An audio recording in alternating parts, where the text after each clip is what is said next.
Mgume for the Big Talk as we unpack important discussions around politics, current affairs, business and entertainment in Uganda, featuring the noteworthy guests at the front line of all these arenas. 106.1 Next Radio. Thank you very much, of course, Edgar and Tracy. This is the Big Talk. We'll get into analysis of the current of most of affairs here in the country. The speakership race is shaping up real fast. The Central Executive Committee that did sit yesterday, up to now we've not been communicated to what the resolutions were, but I know for a fact that there's been expression of interest that is going to be beginning today as a process. But as the speakership race does shape up, and that is going to be the election on Monday, the question is, who exactly is best placed to be speaker? But the conversation today will also be into, will the next speaker of parliament really deliver? And what does deliver of the speakership really entails, and the deputy? Will they deliver parliament to the executive, or will they defend parliament? I have a terrific panel to discuss all this. Honorable Ojara Mapenduzi, Member of Parliament for Bardege Layibi. Good to have you on the show. Thank you, my brother, and good morning. Good morning. And it must have been quite an intense evening yesterday, wanting to know what's coming out of SEC because you'll be going for caucus. I think tomorrow, before the election of the speaker, that is on Monday, there's also another SEC meeting. As a member of the NRM, what is going through your mind? How all these processes are unfolding? Well, these are internal processes that are expected in a multi-party democracy. You are aware that different political parties would go through the processes to get the candidates that would represent their interests. And so what you are seeing right now is an internal process that the NRM party is undertaking. And so, yes, there's a lot of anxiety. You know, many people kept waiting for what would come out of SEC and all that. But it's a process. And so when the caucus meet tomorrow, that's when the Central Executive Committee would communicate to the caucus, and from that point, we will be able to receive their recommendation and have our internal discussion as a caucus. And I'm sure we will be able to build consensus based on the recommendations from them.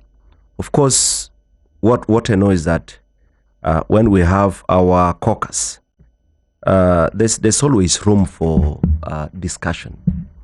And so we will discuss, look at their recommendations and decide. And I want to believe that once we take a decision, that decision would be carried forward. And so when Parliament sits to elect the speaker, I am sure whoever is decided upon by the caucus will take the day.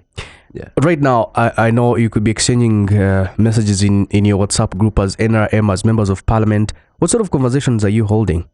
I know for a fact that Honorable Jacob Oboth right now is still best placed because of the endorsement from PLU right now that does hold a number of cards inside the NRM, but also the communication that's been ongoing, as much as it is informal. We cannot just, overlook it.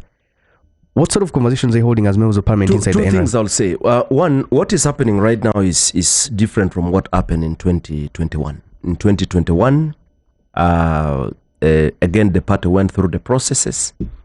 SEC met people who had expressed their interest, went through the vetting processes.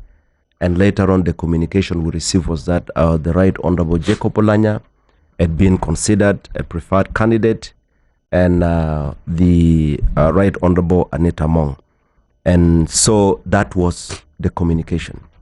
And the members received that. And so the two became our candidates. Of course, the Right Honorable Kadaga opted to go independent, and the party stood firm. Of course, he got a number of votes, But later on, the Honorable Jacob Olanya emerged victorious. But this time, the experience is different. First, in the early months of, I think around February, the Central Executive Committee met, and we later on saw an endorsement letter signed, a minute of the Central Executive Committee signed and issued that SEC had decided to have the two, the Honorable Anita Mong and Honorable Thomas Taibo, to continue, serve their 2 terms. Now, you know that from that period to this day, a lot of things have happened, okay? And so the expectation was that when SEC decides, then the recommendation would be presented to the caucus, and that is it. But you know what happened the last few days and so. And then the emergence of Honorable Oboth. So we will wait to hear from SEC, their final decision, and we will discuss and take a decision as the caucus. But from what I have seen, I have interacted with many members of parliament. Of course, one, I'm a member of the PLU. And by the way, my number is PO018. And so our organization took a decision, and the chairman of PLU communicated to us and said, look, this is what we think is right. And we internalized that. And so that is opinion at a lot of sense. And so when you see OO being endorsed by different people, that tells a lot. And so there are a lot of internal discussion, and from what I see, the moment is recommended to caucus as the NRM candidate, I am sure majority of the members of the NRM will stand by that recommendation. Yeah. Before I go to Honorable Odonga Otto, I wanted to ask, there's expression of interest that is beginning today for the candidates for speakership.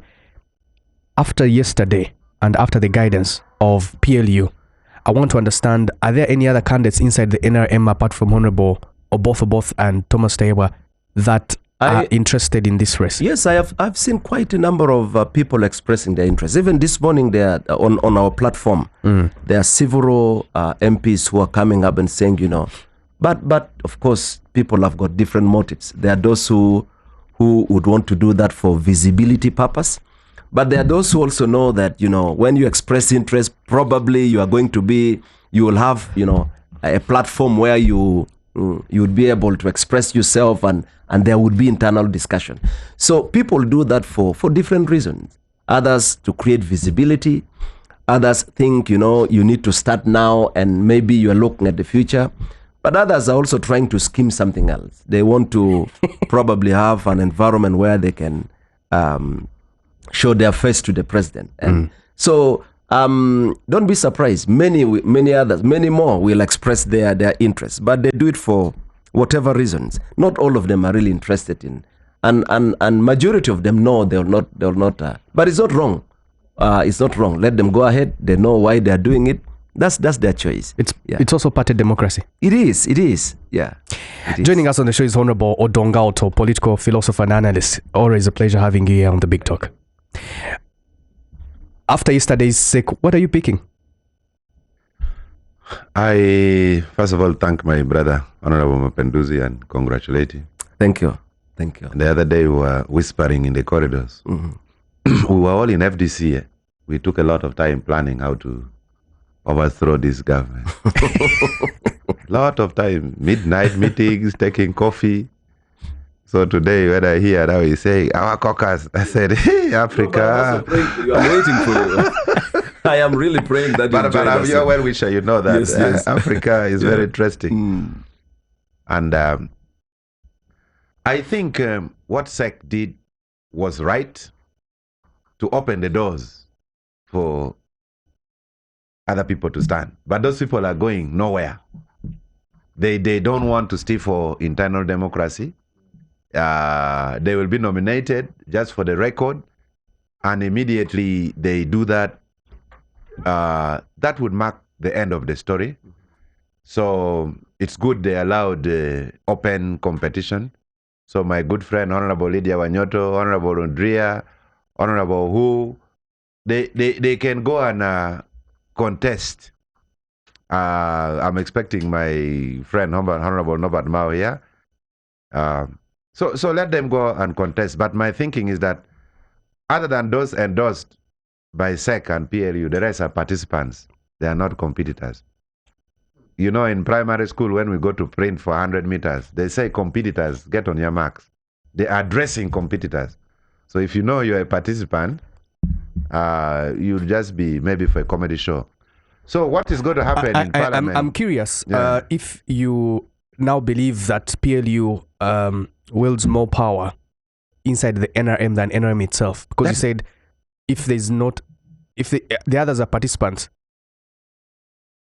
You see, that is a bloodless coup. Actually, I've been doing a lot of thinking. That's a bloodless coup. We have had a coup inside NRM, and we have a very powerful big boy, big brother in the house called PLU. It's a coup we saw coming, and now it talks biggest. It's very interesting for us political philosophers. Mapenduzi here is NRM, but is also counting his PLU number 018. So it is like hybrid. It is a hybrid model. It is like these cars which use petrol, then along the way it changes to electrical. This is a very interesting phenomena. You know, but one day the birds had a meeting.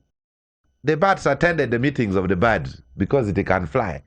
And when the animals had a meeting, also the bird attended the meetings of the animals because it delivers, it does not lay eggs. So we are seeing a cross-pollination where PLU is everywhere. So, and it is very interesting. So for me, that's not debatable. PLU as of now is seemingly more powerful than NRM. What can only remain for debate, which is for another day, is the involvement of the military in politics. Because the law is clear that you have to resign before you involve in politics. So we are seeing more and more the chairman PLU, who is the army commander, determining what is happening inside Parliament. So this should be very interesting for Ugandans. Of course, it can be benevolent. The influence can be benevolent. It can be in good faith to make things better. The institution of Parliament failed to clean itself. You know, the way God made the world, you wake up in the morning, you have to brush your teeth, wash your face, and clean your body. The body cleans itself, and then you enhance it. So the institution of Parliament, the institution of IGG, the institution of Auditor General failed to clean Parliament. So when we have a benevolent individual like General Muhoozi coming to clean Parliament, we call it benevolence. It's not malevolent. So it's a hybrid. It's like a Moses. It's like someone coming to clean an institution that failed to clean itself, because the way we programmed the law, we thought Parliament would clean itself. So now we have a situation where there is a parapolitical, paramilitary organization called PLU that has a majority of members in the House, and but most importantly, I think. But let me ask, where do you draw the line? You're saying that thank God there's someone cleaning Parliament because it did not clean itself. On the other side, you have the involvement of the military inside the processes of Parliament, including its leadership. Isn't the line now becoming more blurry and blurry? And what are the consequences? In the short run, it is convenient and easy to clap your hands that thank you, General Muhoozi, what you are doing. And it is no more to thank him, because I'm tired of heaping praises, because I check on my social media pages and some people spend the whole week abusing me. But now I just crossed from Bukoto behind Kabira. The road is done. And there are even soldiers standing there on a Saturday supervising and cleaning. So it's good to give credit where it's due. But in the short run, it's good for Ugandans that Muhoozi has come to clean Parliament. But in the long run, it will be very costly for Ugandans, because we are going to see more involvement of the military in determining Uganda's politics. Is that a good or bad thing? I'm curious because there's been uncertainty of what a post-Museveni Uganda would look like. And it's been uncertain because there's risk that the country could be plunged into chaos. And now you're talking about a bloodless coup, as you call it. Is it a good or a bad thing? You see, unless we do a constitutional amendment, because Article 208 of the Constitution, the current Constitution, says the UPDF shall be subject to civilian authority. The authors of the Constitution never imagined that UPDF can be the authority. So what is happening now with the involvement of General Muhoozi, we are now seeing continuingly the Uganda People's Defense Forces becoming the authority contrary to Article 200 of the Constitution. We have seen Uganda People's Defense Forces becoming the authority in doing roadworks. It is now like Kampala City Council Authority. We have seen Uganda People's Defense Forces involved in traffic, controlling traffic. They are now the authority. So unless we have a constitutional amendment that would allow the direct involvement of the military into our politics, what is happening now is threatening the spirit of Article 208. But most importantly, the Americans have already done a research on the likely scenarios in Uganda in the post-Museveni era. I've also given it a lot of thoughts. There can be only two scenarios, but both scenarios will be midwifed by the military. It has to be involved. It has to be involved. What is happening in Mapenduzi would agree with me. What is happening in Iran? It's very interesting. The Americans thought if they kill the president, kill the prime minister, the systems would give way. But these people are sending mortars everywhere. So the Americans are defeated to understand how the command structure of the military is still continuing, even when the president is not there. Some lieutenant in some far post 400 kilometers is sending missiles. So they don't understand. So I see a situation in Uganda where the institution which is fairly intact, that can help midwife the transition in the Ugandan scenario is the military. There can be change between civilians from Mapenduzi to Mao to Bobby Wine to Odonga Otto, but all this, there has to be a lot of back and front door negotiations with the institution of the military. So it's a loss for Ugandans, unlike in Kenya. In Kenya, the military stays in the barracks. You politicians sort out yourself. Their role is to defend national sovereignty. In Uganda, the military is involved more in internal matters, which are police matters. The same in Zambia. The same in Zambia. By the time the former president called the military, the civilians were climbing the tankers because it takes their lifetime engaging with the military. They are for foreign aggression. There was there was a coup in Senegal, and the current president came to power with the current prime minister. But as of 5 hours ago, the president did sack the prime minister and dissolve government. That is yesterday or today morning, after months of tensions and a deepening crisis in Senegal. The post-Museveni era, do you think that there is need for the constitution to be clear on how this should be resolved? Because many have attributed the fact that he needs to be a player on what a post-Museveni era looks like. But we're seeing so many players now and centers of power at the same time. What do you think is the right thing to do?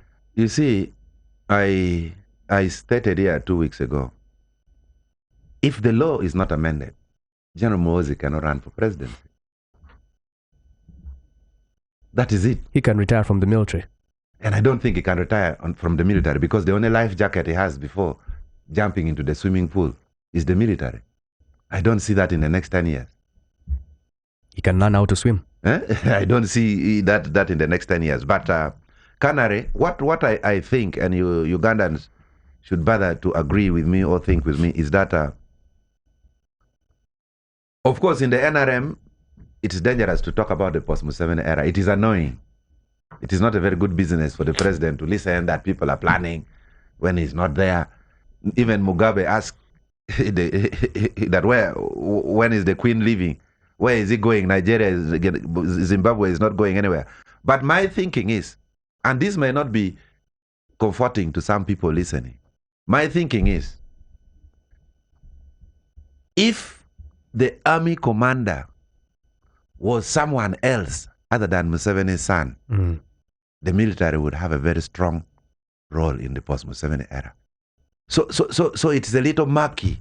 People are not clear whether the respect being given to General Muhoozi is because he's the army commander or whether it's because he is the son of the president. So if we had any other Ugandan who would have been in the position of the army commander and doing what they are doing, we would say Ugandans are appreciating the role of the military in our democracy. So the gap is very blurry, whether it is Muhoozi Kainerugaba, the first son of General Yoweri Kaguta Museveni, or whether it is Muhoozi Kainerugaba, the commander of the armed forces. And importantly, the personalization of the management of the state affairs. Because if it is the military doing the roads in KCCA, the communication should come from the military. The communication should come from the military. The command should come from the military. But the way we see the command structure is personalized, it is individualized. You wake up one morning and you see there is a tweet, tomorrow there is another tweet. So these are discussions we need to have honestly as Ugandans. But just to be on the record, I want to thank the Uganda People's Defense Forces for the tremendous work they have done in the roads in Kampala. We have to give credit where it is due, but that one does not mean we should not talk what we feel. Yeah. Interesting. Honorable Jara Mapenduzi, what baffles many is the involvement of the commander of defense forces in choosing the leadership of parliament. As a member of PLU, does that bother you? Do you see how many risks are involved in that kind of process? There are about 2-3 things I'll say in response to your question. One, for anybody to think the army will not get involved in the politics of this country, considering our history as a country, that amounts to some sort of daydreaming. You know where we have come from as a country. You know what is going on in a number of countries. And so considering that, I don't see any possibility where the army stays completely unbothered about the politics of the country and the affairs of the citizens. So you can read your books, you can talk about democracy, but every society have got their own uniquenesses. And Uganda is unique because of our history. Uganda is unique because of a number of things. Number two, it is not wrong for General Muhoozi to get involved in, one, talking about the affairs of the country, but also the plights of the citizens. It's not wrong. Apart from being a soldier, he's a citizen of Uganda who should be concerned about whatever goes on. Okay?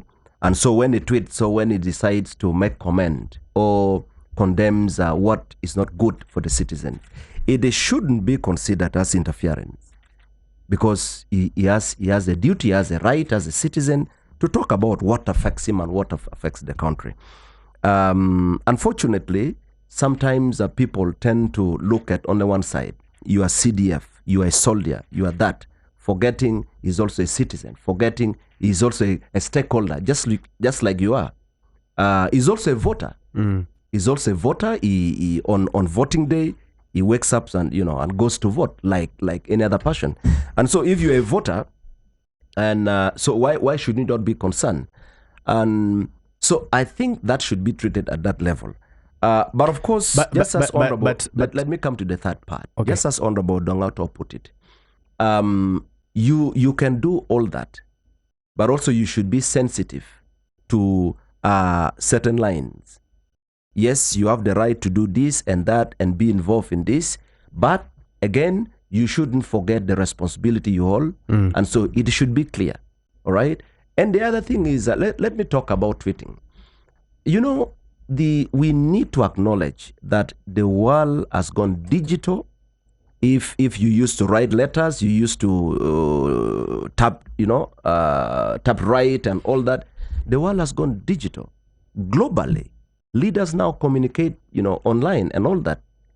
Every morning or in the night, you find Donald Trump tweeting and all that. And sometimes you find even presidents holding meetings virtually. So there are a lot of changes that the world is experiencing. And so we shouldn't be rigid. Tweeting and communicating, and actually communicating facts, is not a crime.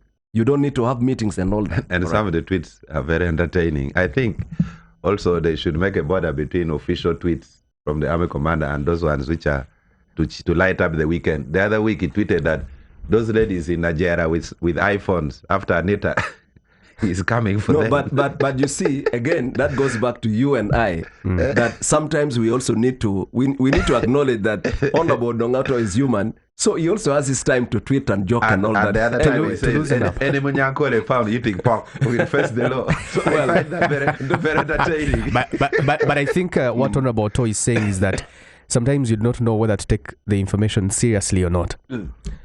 Well, if his opinion is that probably you need to have two accounts, maybe that is an option, but he can offer that advice to him directly. But what is important is that now ladies are talking with smartphones in the washroom because they are not sure. Those with iPhones from Buate and Nigeria. Can I consider that another joke? Hello, where yes. Let me consider that a joke because, but Honorable Mapenuzi, the other, of course, confusion comes about when he tweets about matters of national importance. For example, we'll say Honorable Jacob Otto has been endorsed with consultation from the Commander-in-Chief. Congratulations. That's direct involvement in choosing who the leadership of parliament is going to be. And what Honorable Otto was saying is that this is a serving military officer as much as he's a citizen, but that is why the constitution exists. Well, you should know what to take and what not to take. I think let's allow people express themselves freely, and so let us allow General MK to express his opinion, to communicate. Okay, but what I know as a member of the NRM is that there are processes that the party undertakes and their channel of communication.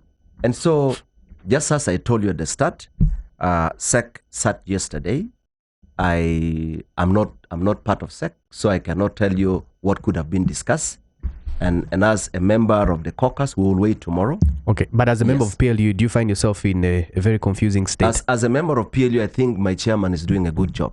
He's communicating well to the members. Aren't you confused? We have our channel of communication. I'm not confused. I am not confused. Do I look confused? Striking a balance between PLU and NRM. Now PLU seems to hold more cards than your official party. You cannot imagine how much contribution PLU has made to NRM. PLU has made, and we cannot tell you all this, but I can tell you there is a lot of contribution that PLU has continued to make to the NRM, and when you see the PLU chairman says in consultation with this and all that, we know our boundaries and we respect the NRM. Okay, and there is no way the PLU can go to contradict the NRM. But if there are things that are not right, PLU also has very clear stand on certain things that are not okay, and you will see us express ourselves a lot about that. Okay.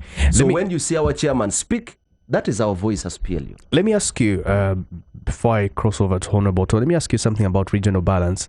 When Honorable Jacob Otto and Honorable Thomas Tay were endorsed by PLU leadership, there was word that, look, regional balance has been put on the side. That way is Northern Uganda in all this. What are these conversations forming in your What is your definition corridors? Of regional balance? Because I need to... What is your definition of regional balance? You see...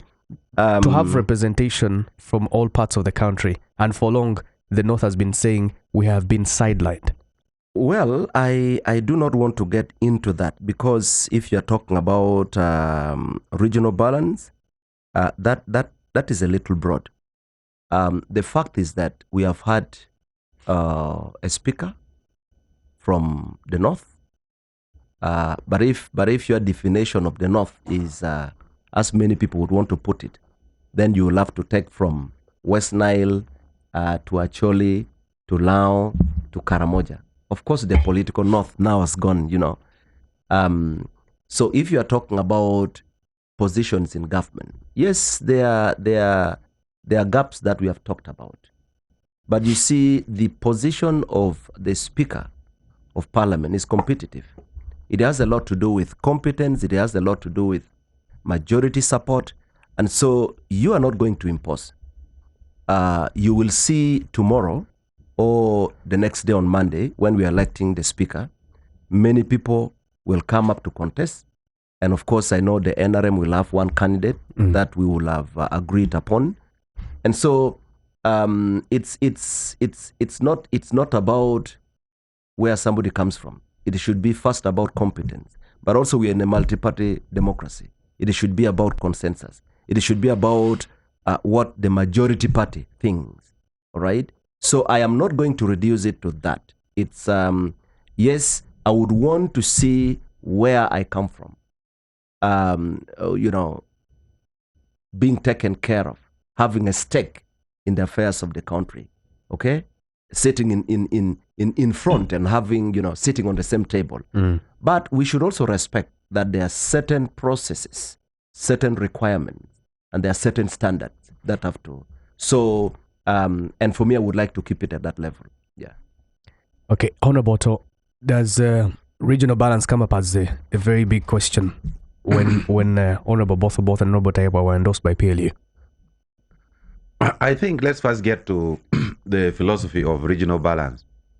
The thinking is that when someone comes from your region, it is good and you directly benefit.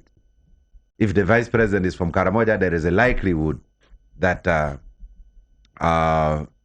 they would benefit. I don't think it is necessarily true.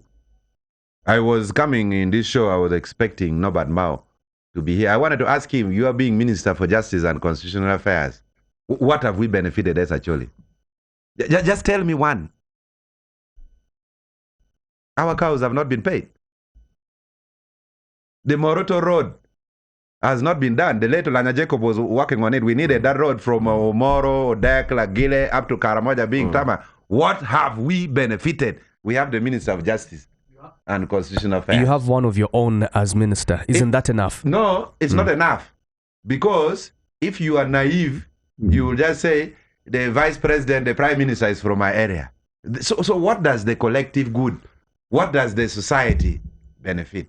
So this debate of regional representation, we need to move with it cautiously. We are not ordinary villagers who will start celebrating. Our son, Mapenduzi, is the vice president and the whole village is happy. There are those who still live in this life of ours is ours, even for the sake of it. Canary, you are from Mbarara, wherever. I was in Mbarara last weekend.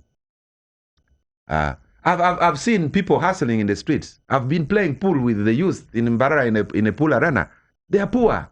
Some would say, Honorable, just excuse me a bottle of beer. So are we going to collectively tell them that because you are Munyankole and the president is from the West, there is regional balance? So this debate of regional balance, we need to move cautiously. Actually, if we have competent people like me, it would even be very good to have all the ministers from one village. As long as they can deliver. That is my thinking. Of course, the Constitution talks of affirmative action. That in the government policies and implementation, there should be affirmative action in the interest of the marginalized groups. So we have to define ourselves now. Which are the societies which are marginalized? One, Karamoja. For how long will Karamoja be marginalized? Forever. The First Lady, General Kata Museveni, when she was Minister for Karamoja, she even opened a center for the Karamojong children at Kapiringisa. A 2-room house with electricity, with water, and a garden to till. They even gave them the first seedlings, and they took them there. We were so excited as Parliament. These Karamojongs are back in the streets. They're begging people here. So, they were marginalized groups. What is the problem? Actually, we have been in war. We have been having minister for northern Uganda, reconstruction, what for all those years. We have had projects, government interventions. So in the process of having representation, we should not create a victim mentality on those who are marginalized. Because the government interventions seem to be so much in northern Uganda that people now act as victims. You even find a youth now at 9:30 taking alcohol that we are waiting for government instead of going to dig the first coffee hole. So the debate of representation should not just be for the intrinsic value. It should be for the instrumental value. Having Mao as a Minister of Justice and Constitutional Affairs is not the final product.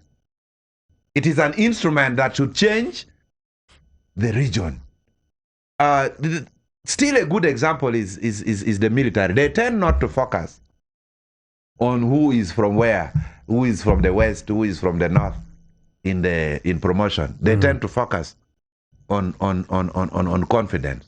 So I would think that the next government should have competent people, very competent people who have government at heart. We should not be locked down on this nonsense of regional balance. However, this one, Mapinduzi, you should write down and take to the next parliament. Unfortunately, I did not come back. Probably if I'd come under NRM, they would have also added for me some votes.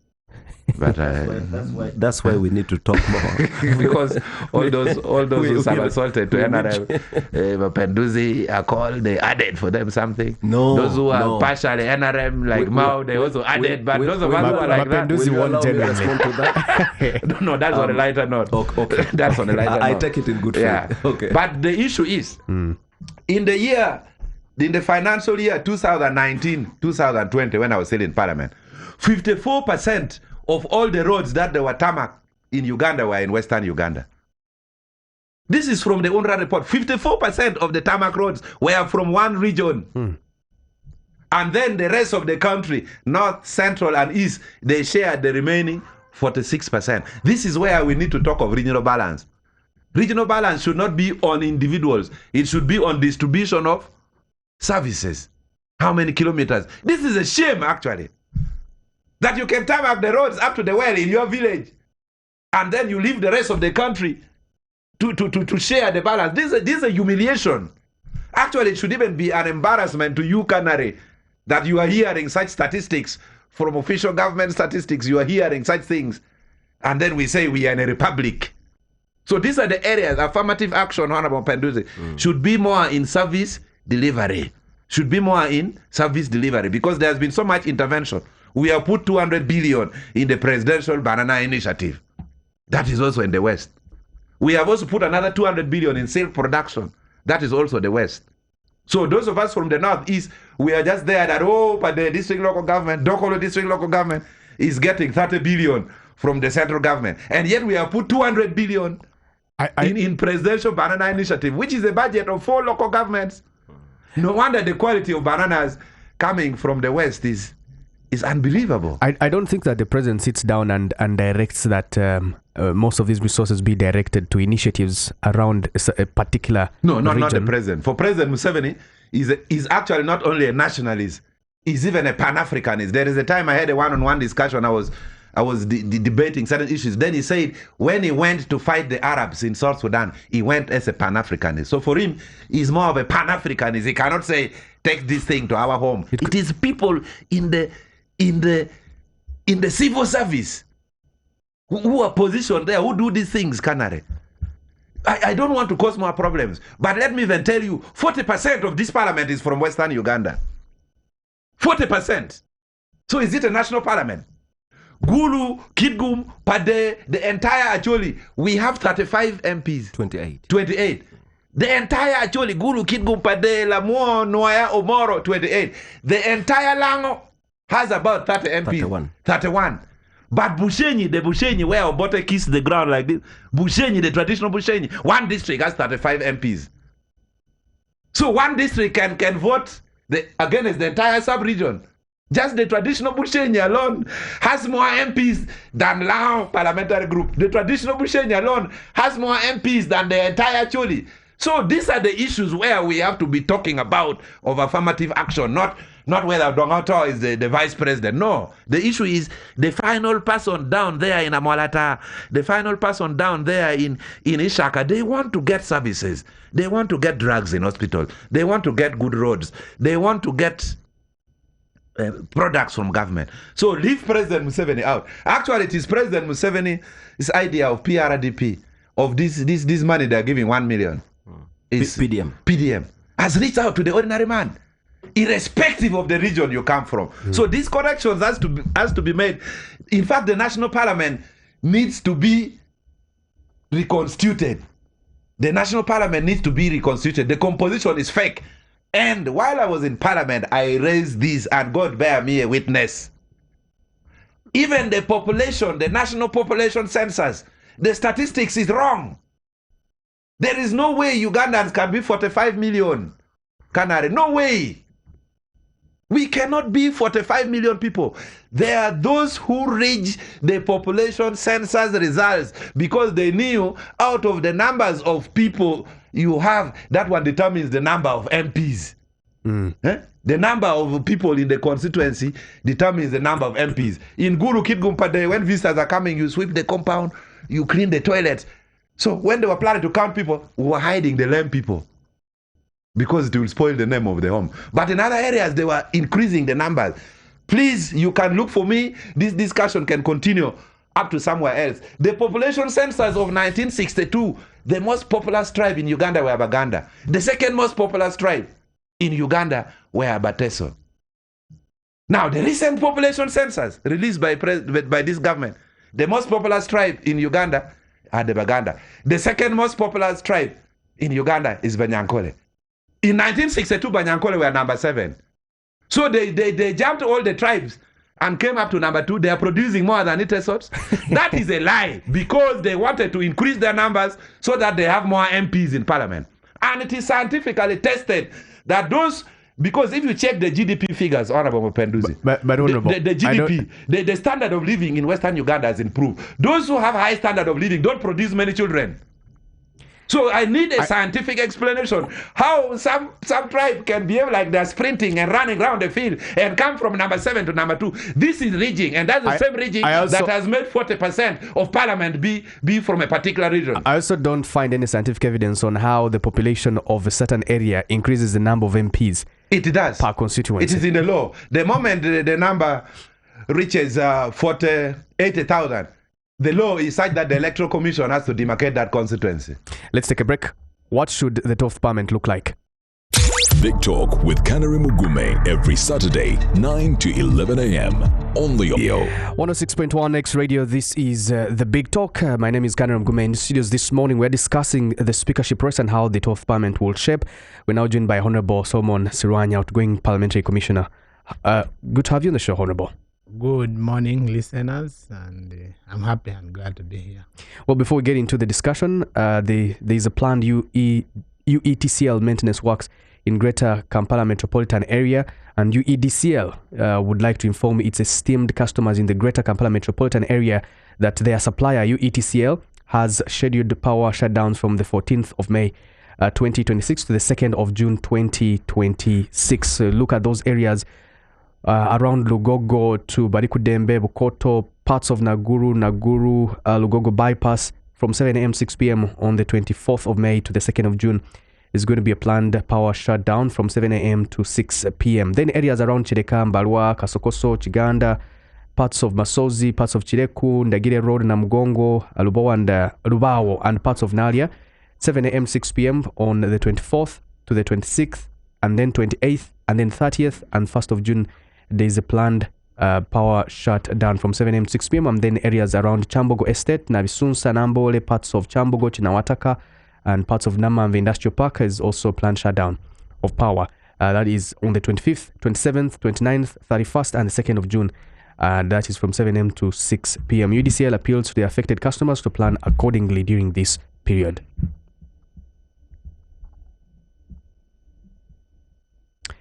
All right. In the studios, I'm also joined by Honorable Ojara Mapenduzi, who's a member of parliament for Bardege Layibi, and Honorable Odonga Otto, political philosopher and analyst. Honorable Sirwan, you found us discussing the speakership race and how it is shaping. As members of the NRM, I don't know what sort of conversations you're having. There's PLU that has influenced to a greater extent the leadership of parliament, and yet there's discussions on why should a military officer like General Moses Kainerugaba be influencing the leadership of parliament, yet he's still an active soldier. Are there risks that we're probably not looking at or not paid attention to? No, first of all, the speakership race is always determined by the National Resistance Movement. And I'm aware yesterday they had a meeting of the Central Executive Committee of the party. And immediately after the meeting, Dr. Tango Doi has called for expression of interest. And the whole of today, members of parliament who are NRM are going to be expressing interest. Then after SEC, we'll sit again and receive the CVs and get a candidate. Then after the candidate has been gotten, they will present that candidate to the caucus. And we are having the caucus on Sunday at 2. That means SEC is going to sit Sunday morning. Then Sunday at 2, they present to us the candidate and we discuss the candidate and agree. Or if there is need to vote in a position where they have recommended like 2 candidates, we shall vote. And then on Monday, we now come to Parliament, to Kololo. Then we shall vote the Speaker and the Deputy Speaker. And it will be over. What are you picking from the conversations from your colleagues, Honorable Oboth having been endorsed by PLU and Honorable Thomas Taiwa? Do you see any other serious contender? I don't know, and for now I cannot say, but what I know is Honorable Oboth is a good lawyer. He was our chairman of Legal and Parliamentary Affairs Committee in the 10th Parliament. He has been a minister. He's a very composed gentleman. And I'm told Honorable Taiwa, but these are all still rumors. I am not privileged to be sitting in SEC. I don't sit in SEC. And what you're talking about, the endorsement of Honorable Oboth, I did not also attend the meeting, so I am not privy to a lot of information. But what I know is that when SEC comes up with the names, they will present the names to us in the caucus. And from the caucus, we shall either agree or go for a vote, and then we shall take on that on the floor of Parliament. Yeah, but by now you probably already know who are on the front line, who are the big names. The way the speakership race has been, like before, the Right Honourable Anita Among, who withdrew from the race, was on the front line. No one would not know that she's winning. But overnight, things changed. So right now, we are in a Uganda that is not very predictable. Anything can happen. You cannot sit here and conclusively say, the way I see, this is going to happen. All of us, actually 99% of the members of parliament, went to endorse the Right Honourable Anita Among after elections, including myself, including the Honourable Jala, everyone. All of a sudden, things took a new direction. It's like sports betting. You better cash out. So right now, you cannot be on the show and then you say, this is going to happen. It is very unpredictable. Because if they changed the issue of Anita Among, now what can't be changed at any time? I think the late Olanya said the only thing that cannot be changed is the sex of man, from man to woman. But NRM can't change anything. Right. Well, in a bit we'll be getting updates on who has come to express interest from the NRM Electoral Commission offices on Chadonda Road. We'll get to know who has come, who has expressed interest, who has picked a form, and the process will go on until later today. We'll be getting updates from that. But Honorable Sirwan, enter Mao into the picture, Norbert Mao. Honorable Mao has been on this speakership race for a while now, from when he won Member of Parliament in La Ropeche. My question is, does he pose a serious threat to the other candidates in the NRM? Honorable Mao does not, because the speakership position will be taken by a member of NRM. There is no government in power that can give the speakership position to a member of the opposition or to all colleagues. So Honorable Mao does not pose any threat. Interesting. The person who will take will be a member of NRM. That's why you see Dr. Tango Doi was very exact on what he said, that even leaning independents should not go and express. Should not bother. Interest. Yeah. He was very clear, and it is members of the National Resistance Movement. And we are 330 something, yes. 327. Yeah. We are 3. So you see the biggest majority is NRM, and the person who is going to win will be NRM. So some of your colleagues do believe Norbert Mao can make a good speaker, and this being a secret ballot, that you could be shocked. Mao is, you can't brush him off. He's an intelligent gentleman, very eloquent and articulate, and he's a lawyer. So he can make a speaker, but he's not NRM. He's not NRM, and I'm sure NRM has more competent candidates who are within the party and who will qualify to be nominated and to be speakers. Right. Honorable Jara, can you completely write Norbert Mao off? I just as my senior colleague Honorable Solomon put it, Norbert Mao first has a member of parliament as a right to express his interest, but I'm sure he knows that he's not going anywhere. It is not wrong to express your interest. I work with Honorable Norbert Mao. I was district councillor, and then I became district council speaker. He was my chairman, and just as I put it at the start, I said different people go for this position for different reasons. And for Honorable Norbert Mao, I still do not know.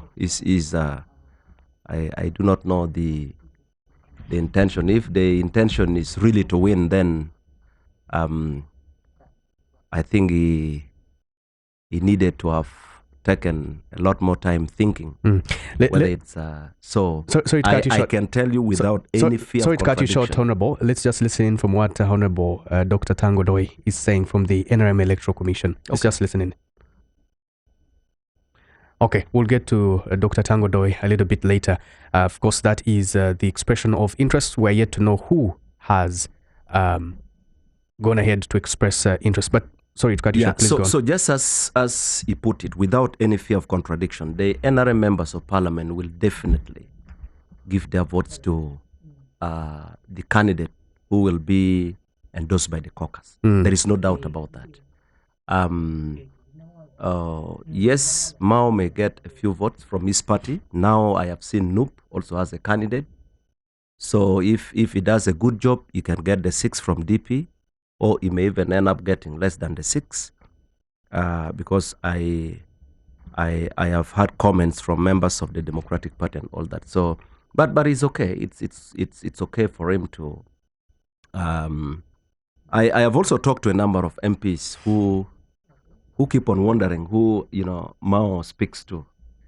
Every member of parliament says, but is Honorable Norbert Mao talking to voters or talking to non-voters? Because we only hear him talk, in these press conferences and all that.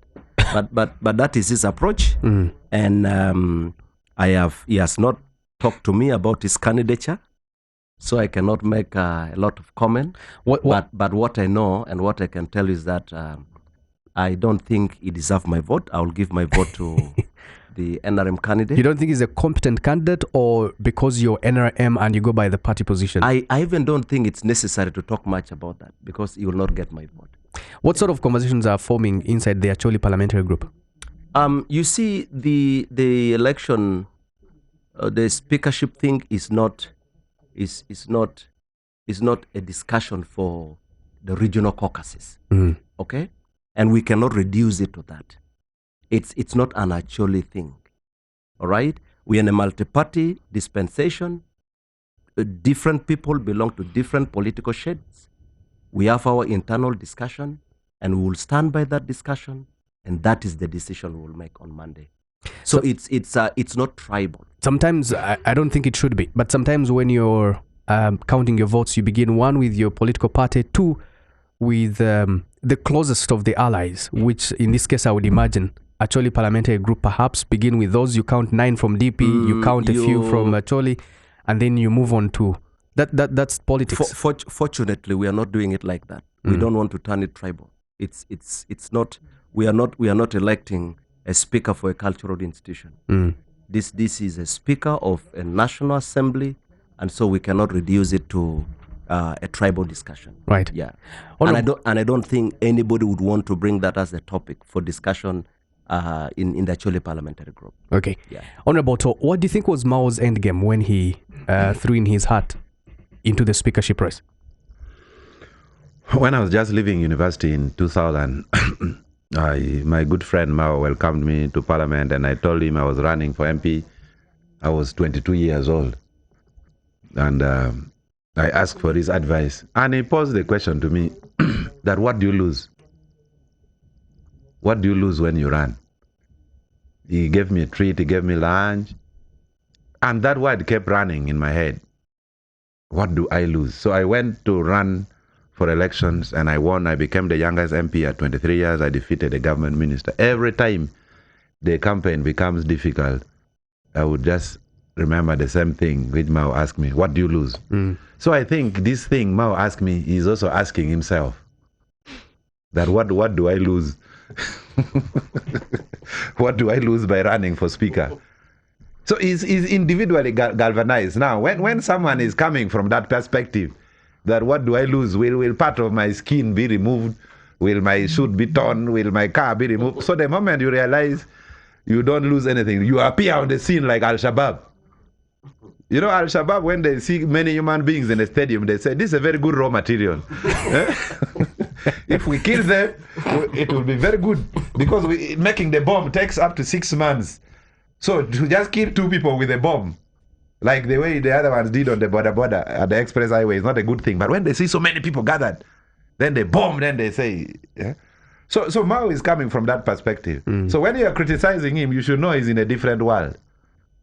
His politics is bordering fanatism. So he will not win. I know many people don't like listening to that. So what do you like listening to? Go and listen to gospel music. The fact remains, he is not going to win. The way the elections were programmed, the way this parliament is programmed, Mao has no chances of winning. Actually, let me be radical. The chances of Mao winning the speakership is almost like, as someone said, the chances of full figure becoming Miss Uganda. Because there is a requirement as to size, the height, the infrastructure, the hardware. You must first qualify on the hardware. Is that the best example you should have given? No, it's because people, you know. So he cannot win. He will not win. Actually, for your information, he may not even be nominated. Let me tell you what will happen on Monday. The Speaker of Parliament now, the de facto or de jure Speaker, is the Chief Justice. Is the one coming to preside over Parliament. Actually, there is a leadership vacuum. The term of Anita should have ended on Monday, but she's indisposed. I don't want to use the word house arrest. So there is a total vacuum. There is no Speaker. So the law presupposes the Chief Justice is going to come and chair the first session on Monday. So there will be agenda, blah, blah, blah. Then immediately, election of Speaker. Now, what is happening tomorrow? I'm talking like someone who has been 20 years in Parliament. It is already being rehearsed in the caucus. It will just come and be played in Parliament. It is I was in the drama school in high school. And for us who were in a seminary in Mapenduzi, there were no ladies. So if they give you a script to act like a lady, you have to follow the script to the letter. I remember there was a guy called Uchero who would appear with high heels and a lady from New York. You know, you have to stick to the script. Otherwise, you'll spoil the play. So what is happening today and tomorrow is a rehearsal. They are going to rehearse that when we come to the House, the Chief Justice will appoint Kanare Mugume. Nomination, Kanare Mugume would nominate Oboth. Second man, Ojara Mapanduzi. They'll give him a list. So anyone who is not on that list, it is very unlikely that he's going to be allowed to talk. Actually, they can even say, immediately after nominating Oboth and seconding, they will move a motion that nomination be closed. And the moment there is a motion in the floor of Parliament, the motion has to be disposed of. So another errant member will say, Right Honourable Chief Justice, I move a motion that nomination be closed. And they have to vote on that motion. So they will say, we are voting whether nomination should be closed or we should allow nomination of Mao, nomination of Wanyoto, nomination of who. And they will vote that the nomination closed. So both or whoever will go through. So this is being rehearsed tomorrow and it's going to be played at Kololo on Sunday. So those of us who go to National Theatre, we pay for a movie knowing what we are going to watch.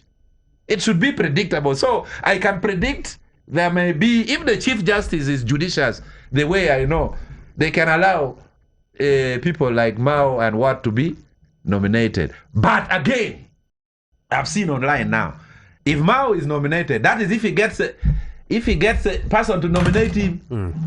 Because those of BD are also saying being a Speaker of Parliament is not poetry. If he's lucky to get someone to nominate him first, to stand on that motion, because the moment you're nominating someone, you are given 30 minutes to talk about that person. The person nominated does not talk. So if he gets someone to nominate him, thank God. Again, if he's nominated, if he gets someone to second his nomination, thank God. Because members of PLU who have been conscripted like Ojara Martin Mapenduzi, they have to follow the party position. And for your information, they can even move a motion that they vote by show of hands. The law allows. So he say, both Speaker, you have to raise your hands. And you think Mapenduzi cannot raise his hands when the state is seeing him. They will castrate you before you reach home. So those who are wishful thinking on a sugar candy mountain that on Monday, Mao may be the Speaker, please stop daydreaming. Reality is different from idealism. And he will not get more than 15 votes. The situation has worsened because Noob has their candidate. If he gets 6, 7, 10 votes, if he reaches 20, he should buy a melange.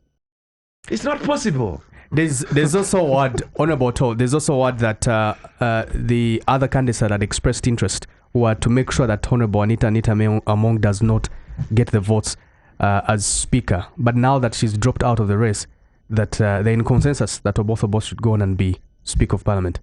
Yeah, both of us will be Speaker of Parliament. That's why they needed Anita out. That's why she has not left her home. That's why she did not even attend the SEC meeting of yesterday. She is very influential. She is a very powerful woman. So she may start coming out to go and visit her relatives on Tuesday after there is a new Speaker, because there is a lacuna. So, but what gives me sleepless nights also, if the Speaker of Parliament is determined by Army Commander, so tomorrow when the Army brings their budget before Parliament, can the Speaker of Parliament turn against the person who made them? We have been in Parliament. I've been in the Committee of Defense and Internal Affairs for 10 years. There are certain things we are not happy on classified expenditure, how it is being used. So who will now question classified expenditure? Who? So we already have a problem as a country. I like Oboth. He's a perfect gentleman, a senior lawyer, composed. But now who will check the budget of the military? Who will check that classified expenditure? This Parliament? Where the Ojara Martins have crossed the other side, Semuji is out, Otto is out. Who is left there? The Speaker of Parliament has been determined by the Army Commander. So whatever the Army brings, we'll have to pass through, and you should not talk. I asked in that committee, why should the uniform of a UPDF officer cost 1.2 million? For one like this? Could anyone answer? Why is there selective promotion? Why is it that other people are fast-tracked and promoted fast, and yet this is a national army? People from Bukedi, Arua have stayed in the same rank for 10 years. But others are GMO. They have just been private yesterday, today they are now being saluted by their seniors. I've asked in that committee, but that happened at the time when the Speaker of Parliament and the chair of the committee were fairly independent. But now that the Speaker of Parliament has been blessed by General Muhoozi Kainerugaba, those of you having high expectations of both of us, maybe you should only have high expectations as far as opulence, control, recruitment of relatives, and abuse of parliamentary. But the expectation that the whole country, this Parliament can summon the Army Commander to talk about human rights violations. During our times, we would summon the Minister of Internal Affairs to say, why are you keeping youth in Nalofenya? Why are you keeping youth at Gitalia? Now you think the Speaker of Parliament can write a letter summoning the Army Commander to come before the Committee of Parliament? No. That's why I earlier said, in the short run, we are all happy for what Muhoozi did. But in the long run, we shall have an institution called Uganda People's Defense Forces, that there will be no other institution that can check it in this country. The judiciary cannot check it. Parliament cannot check it. So that is the direction we are heading. Okay. Honorable Sirwan, with what's happening on the investigation probe on Nita Mung, do you expect a more accountable and transparent parliament, the 12th parliament? I cannot, I don't want to, let me say I cannot comment on that because, first of all, I don't know the results that will come out of the investigations because there are so many allegations that have been made. I am waiting to see the report of the investigation. Then I'll come back to the same talk show to give comments because my hands are tied. I have been a member of the parliamentary commission and I have been in part and parcel of most of the issues that have been happening in the parliamentary commission. So you are the people who got the other 500 million? No. Are you part of them? Which the one? other one, Which one? the 500 million they gave each of the parliamentary commissioners. The service award. The service award. The other that they gave us the Yeah, you gave yourselves. No, it was passed in the parliamentary commission. The service. So award. you are in that commission. I remember I was in that. So commission. you seated near me, you have 500 million of our taxpayers' money.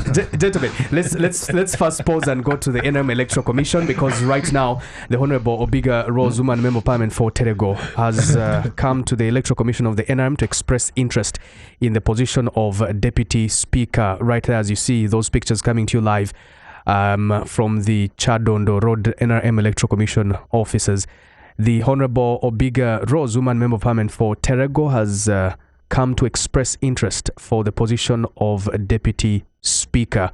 And right there you see the Electoral Commission NRM Chairman, Dr. Tango Doi, looking through her documents to verify, and then later we'll know whether she will be on the list. Right now, she becomes the first candidate to express interest formally and officially at the NRM Electoral Commission. Let's take a look at those pictures.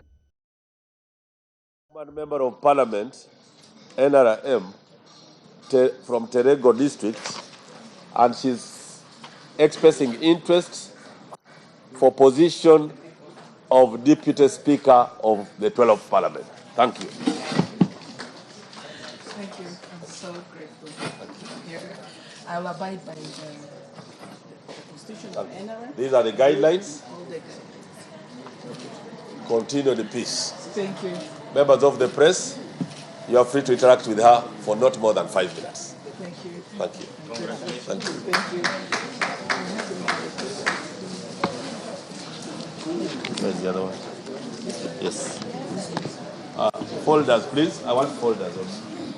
Thank you so much. Thank you. Yeah, I promise to do my best. Thank you. Yeah. Mama? Mama will lead you to the press. Thank you.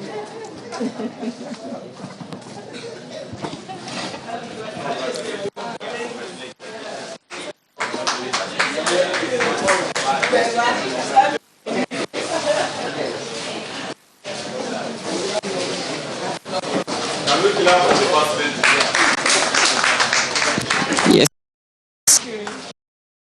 Yes, I can.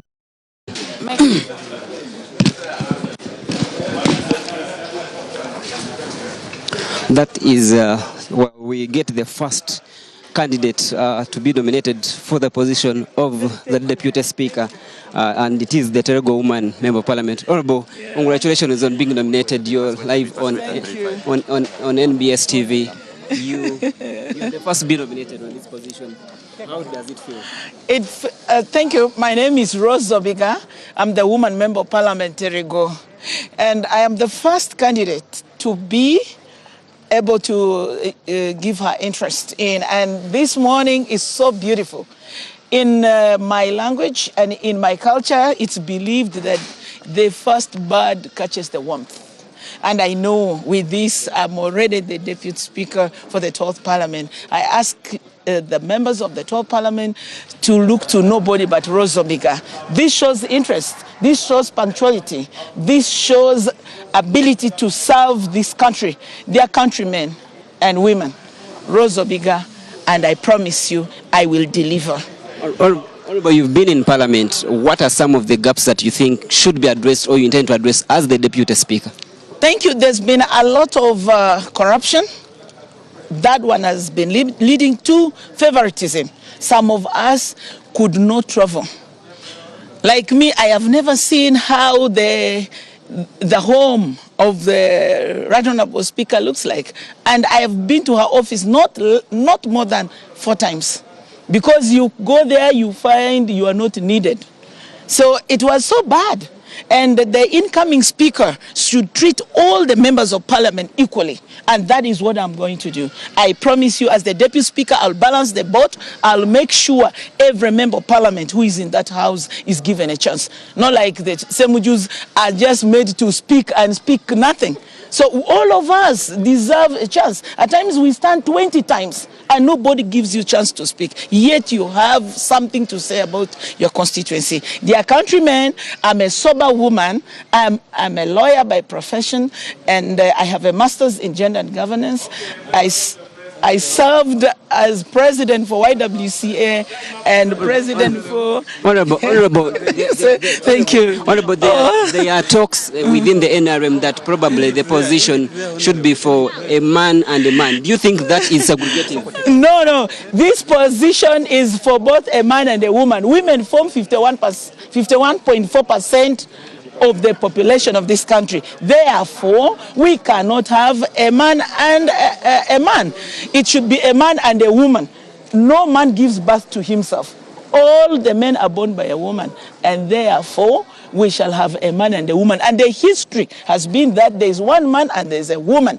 With my capacity and capability, I will be the deputy speaker. I beg you, my colleague, members of parliament, of 12 parliament, vote for me. And to my president of the Republic of Uganda, endorse me. Sake, I am here. I'm humbled to ask for your mandate to allow me to be the flag bearer and later on the deputy speaker. Thank you. Well, Canary, that is the Terego district woman member of parliament expressing her interest in the position of the deputy speaker. She is the first to express interest, but of course we get it's just the beginning. I can tell you, Canary, and viewers of NBS and those that are on Next Radio, the exercise has just started. There is already a feel of, how the exercise is going to look like. We have already witnessed members of a camp from both West Sudama member of parliament who are already here, and we are waiting for him. So we get back to how the commission is running to handle things. Canary, we are still here, and of course we'll be giving you information as it comes in from at least the electoral commission. I want to get back to you, Canary, at the political command center. Canary. She's alone. We pray for her. I don't know who is going to second her. We pray for her to get members and wish her good luck. Right. Yeah. I was asking earlier. I'm coming to you, Honorable Jara. So, Honorable Silwanya, I was asking with the probe that's happening, not that you should comment because there's no official communication on what is happening from either police or any other security agents, but do we now hope to see a more accountable and transparent parliament? Are things going to change? Yeah, I think always when there are probes and investigations, they are done for the better.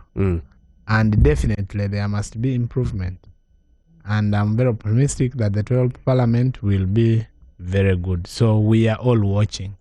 I know a couple of members of parliament that did a press conference this week, apologizing on behalf of the entire parliament to say that they failed us. Yeah, you see, when there is a dead person in the village, everybody will run away to say, I'm not the one who killed, I'm not. You see, this happens when there is a challenge. Everybody will run away. Actually, now the Right Honorable Anita Among knows the true friend she has. I think everybody has run away. You see somebody saying that I've never been to her house, not even, I don't even know what it looks like when somebody has actually been with us. So this is the world. This is the reality. This is what is happening. Exactly. Even me today, if I'm in such trouble, you would not see anyone, even you, Canada, you not even call me to check to say hi. The only person who would be there would be Odonga Otto, who would say, me, I'm going to greet. Kill me if you want. There are very few people. I have seen a newspaper headline saying that you've also been summoned to report. I don't know how true that is. I have not been summoned. Actually, I saw it in New Vision. I even asked Don, maybe they are going to summon me. And it is not yet. The summons may be on the way. But I asked Don, how do you write that I've been summoned in the whole New Vision when I've not received any summons whatsoever from the IGG. For what? But because the service award they are talking about was a matter that was handled in court. So anyway, I don't know. I'm waiting. If they summon me, I will go definitely. And they ask me questions and I will answer. It was in court. So the service award was a matter that was handled in court. They took it to court, and that is how the speaker disposed it off in parliament, because it was res judicata. It was a matter that was handled, and there is a judgment. So I need to get that judgment. So the judge said that it was okay. You people were given 500 million each. No, the judge said it was fine. And it was not 500 million, it was 400 million. Don't put on us. But that is a lot of money. You see, the nurses earning 700,000 a month but in Interego there. And then you have someone who already has a salary again. Anyway, that's for another day. That is for another day. We discussed this matter holistically and eclectically to the bone marrow. I remember in the... So you're not afraid when the summons come, you're ready to defend your position? You cannot... Even if I'm afraid, which other option would you have when you have been summoned? I mean, even if you were afraid, you have to still go and listen. So if you say you are not afraid, I cannot say I'm not afraid. Who wants to be summoned anyway? But if they summon you, you have to go and give responses to what is supposed to be given. So when I receive, I will go. But as of now, I do not know anything and have not been summoned anyway. Right. Yeah. Okay. Now what we're seeing there is another expression of interest from another candidate. So that is the woman member of parliament for Moro district. She's also expressed interest in the position of deputy speaker. Those are the pictures there. Catherine Lamwaka, woman member of parliament for Moro district. And well, looks like the position of the deputy speaker has attracted quite some attention. I do not know how that will turn out on Monday. So far, two candidates. Live pictures coming to you live from Chadondo Road, NRM Electoral Commission. Catherine Lamwaka, woman member of parliament for Omoro district. Honorable Ojara, I don't know what your opinion is on the few candidates that have just expressed interest this morning. I'm sure you still remember what I said at the start. And you will please allow me not repeat it. But if you'll insist. Correct, thank you. I said different people express their interest for these positions for different reasons. Unfortunately, I'm not going to speak what I think, because there are things that you think, there are things you know, and there are things you hear. So let's allow those who are expressing themselves to do. Unfortunately for my sister Obiga, I have heard her statement. I think there's some serious component of dishonesty in her statement. Hopefully we will hear what SEC will have agreed. Guided. Exactly. Okay. Because at the end of the day, SEC will only bring to the caucus one name for speaker and one name for deputy speaker. And that's what you'll go with. And when they bring, we will have our internal discussion. There is always room for debate. People, if there are concerns, if there are questions and all that, that's how we do it. Right. So I'm sure by evening, and I told you, there are people who would want to catch the attention of the, there are people who would also want to find a moment to sit with the president. But there are also people who are strategically trying to do it for visibility purpose. But there are also those who are serious and they think they can make it. So let's allow them do it, yes. That's Honorable Catherine Lamwaka, woman member of parliament for Omoro, expressing interest in deputy speakership. Deputy Chairperson, Committee of Trade, Tourism and Industry, where under my hands we sought to pass the Museums and Monument Bill, the Competition Act 2024. When I was Deputy Chairperson in the Associations of the Uganda Women Parliamentarians, we sought to pass the Succession Amendment Bill, and I just concluded serving as Chairperson, Committee of Foreign Affairs in the Parliament of the Republic of Uganda, where we sought to appropriation lots of funds for investment from our embassies into the country. Of course, I look forward to having a parliament accountable to the people, based on integrity, based on faithful service, and we look forward to integrity. Honorable, what specifically do you bring on table? You know, what specifically do you bring on table? I bring on table competence as a woman of high moral integrity. I bring on table experience that is very wide enough that will bring all the members of parliament together as we work to ensure that we restore public confidence in the Parliament of the Republic of Uganda and ensure that Parliament come to complement the role of the executive in delivering Uganda to a high middle income status. And of course, as a woman in this race, Uganda has to fulfill its commitment to ensuring that all the genders are equally put in positions of leadership. Honorable, why choose Deputy Speaker, not the main Speaker? I chose Deputy Speaker because I believe in climbing the ladder as a cadre that has been growing through the ranks. If you look through my leadership career, I started way back from a very low level. And now I have been in leaderships of committees in Parliament. I strongly believe that when I get to the Deputy Speaker position in Parliament, that prepares me better, probably for a better opportunity later in the leadership of Parliament. Thank you very much. Thank you. Canary. And also, there's conversations around the gender card. You see, as I said earlier, if you are a drama actor, you have to follow the script. But what we used to do in high school, if there is a main actor, like who is acting Obi Okonkwo, they train 3 people. In an event, one person gets malaria or is indisposed, there is always a second person. So these people are expressing interest for Speaker. By any stretch of imagination, they even know in their hearts that they may not easily make it. Some are playing to the gender card.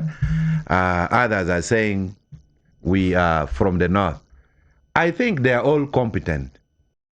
But again, who is this person who denied Jesus? Was it Peter? Where Jesus even warned him that you will deny me. Peter said, no, you are my Lord and Savior. I cannot deny you. 3 times, yes. Those who are dining with AAA are now the ones today who are ridiculing this world. Obiga Kania here, I was in Nairobi. She even collapsed in Nairobi because she was over-traveling because of Anita Monge. This Obiga, not Kania, this lady here who's running for Speaker. Rose. She's now saying today we never went she collapsed in Nairobi. We were even told there's a Uganda there. She had over-traveled. Today they have now turned their back on Anita Mong. I'm not trying to say what Anita Mong did is good or bad, but what I'm trying to say, no matter how hot the water is, the water will become cold. That is what the mother bedbug told to the baby bedbugs when they were pouring water between the beds. So they are now turning their backs, the biggest beneficiaries. They are now turning their backs. They ate food there. Some of them were even maids. They were even maids to the Speaker of Parliament. So let them contest. It is allowed. But the NRM sec should have been fair. A person like Taiba should have been removed from the race completely. Why? Together with Anita Mong. Why? It's a tortfeasor. We need an overhaul of the institution. Why do you cut Anita's head and leave Taiba's head? Why? Is it tribal? Is it because it's from the West? Why? By the time the Speaker was getting $5,000 for travel allowance, the Deputy Speaker was getting $4,500. Did Taiwa run to the nearest police station? $4,500 per night, 20 million per night. Every time you see Taiwa in a plane, he's getting 20 million per night. He spends 5 nights. That is 100 million. He's uprooting 2 individuals from the institution of Parliament. The right thing to do now. That is not the issue. Taiwan's history begins right from Makerere University. A long trail and history of corruption. You could also say that Honorable Botho Call him here and I tell him. You could also say that Honorable Botho was on the list of those that were in the saga of the Mabati. I mean, if we were to uproot everyone, you'll end up uprooting the entire system. So that is not that should not be the argument. But what I'm trying to say, Taiwa is not clean. Even his hands, himself, if he looks at himself in a mirror when he's dressing up to go to office, he knows he's not clean. His only luck was when President Museveni asked him to step down for Speaker, he considered that, yes, sir, I will comply. Anita tried to hold fortress. So a person like Taiwa should not even be kept near Oboth. Oboth, I've seen his name that he has 300 iron sheets. Uganda is blessed with a lot of contradictions. Good weather with poverty. Equator, Lake Victoria. 10 ministers stole iron sheets. Only one is in prison. Oboth is out, is expecting a big thing. Those of us who have stolen nothing, we are back in the streets. Those who have stolen Bugolobi, they even saw the iron sheets on the roof of his cow house. Like this roofing on the cows are down there. Lugolobi Amos. He's not in prison. Some of them will be appointed ministers. So the whole thing is what? Is messy. Actually, General Bowozi should start by arresting Oboth. You just arrest for me Oboth. I will join PLU tomorrow. Because his name, he received 300 iron sheets. I can bring the photocopy. Oboth is involved in the iron sheets saga. Today he's being adored as if he's the most cleanest character. So how do you explain that? Anita Mongin was involved in the iron sheets saga. I saw Sabiti returning the iron sheets in Namamve. So today Anita is wrong, Oboth is not wrong. Amos Lugolobi is outside, Agnes Nandutu is down in the yellow uniform deep in Luzera prison. So you just don't understand even what is going on. So it begs my question, do you hope to see a more accountable and transparent government now that there's a sweeping inside the leadership of parliament? Actually, stealing money and will now be a very risky business inside parliament. This parliament, we are going to see a lot of internal accountability because no one now knows that everyone knows no one is above the law. Because as of last week, I was waiting for Monday for Anita to be the speaker. But see where the world is. See where the world is. This world, in fact, Uganda is like sport betting. You should always be asking yourself when to cash out, even if it is extra time, because you can lose your money.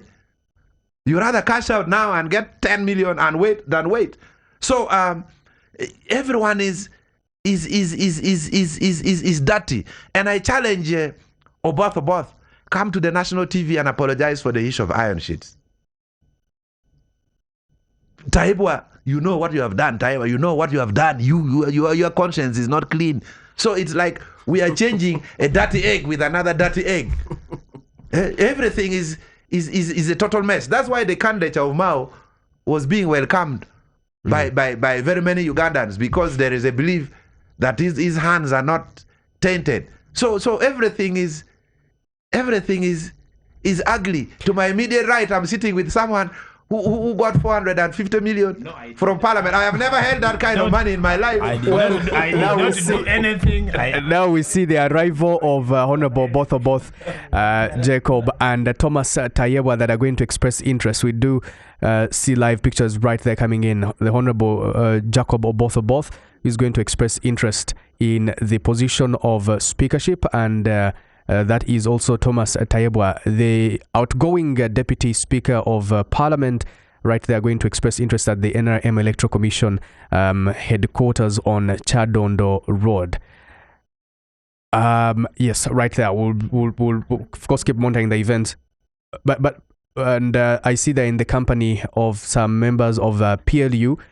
Honorable Jara, I don't know, with what is going on, do you hope to see a more accountable Parliament now that the Commander-in-Chief, the CDF, they are cracking a whip on the leadership of Parliament?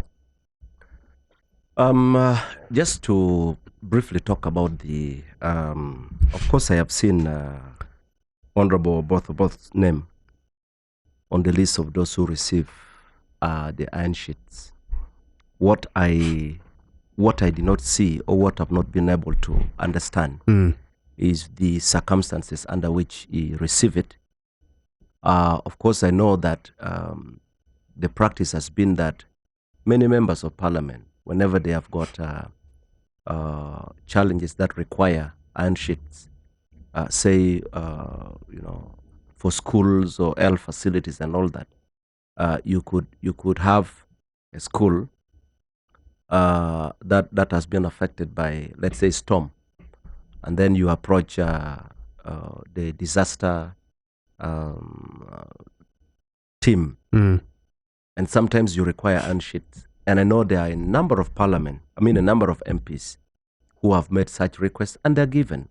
So it's difficult to tell. Yes, you could have somebody's name, but you also need to go deep and understand the circumstances under which those iron sheets were given, and whether the and whether what they receive went for the purpose for which they receive. So you're saying that because again, they were not prosecuted they were not prosecuted, and therefore we cannot speculate that. We cannot speculate because there are people who receive iron sheets that made prior request to have schools that needed roofing, and they were given.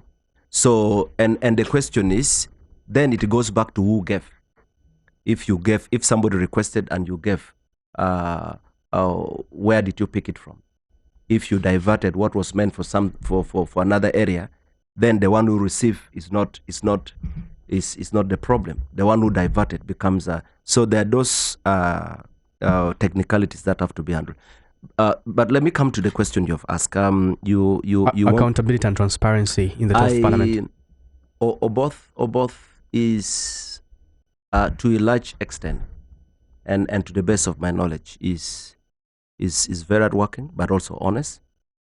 I have interacted with him. I have gone to his office at the ministry to raise concerns on a number of our people who had approached my office in Gulu. These are veterans, and some of them families of ex-soldiers, and when you go to him, you see the proactiveness. You see the level of attention he gives to concerns that are raised, and those are very good indicators. And so, but whatever is going on right now is also is going to help to create a lot more accountability, but also responsibility.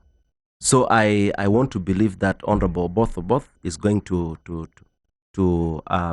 by God's grace is going to be a good speaker, and my hope is that he will perform much better than all the other previous speakers, because I'm sure he will have learned a lot from these experiences.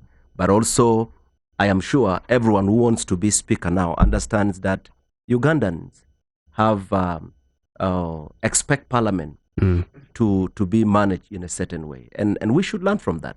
And when Ugandans express their frustration and all that, we should take it positively and learn. And so I want to believe that the next leadership will do a much better job. Will learn from mistakes of the previous leaders, but also would hold every member a lot more accountable. Yeah. And as can we say the table has been shaken? I don't know how you have put it your way. I do not want to put it that way, but let me say this on behalf of the I coordinate the PLU in so that's why I was very brief with you. That don't ask me tempting questions. But why am I excited? Why should I be excited? We are getting the place. That's ours. Yes.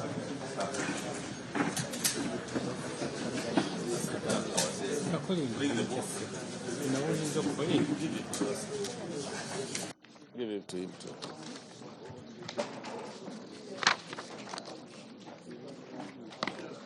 Here's his pen.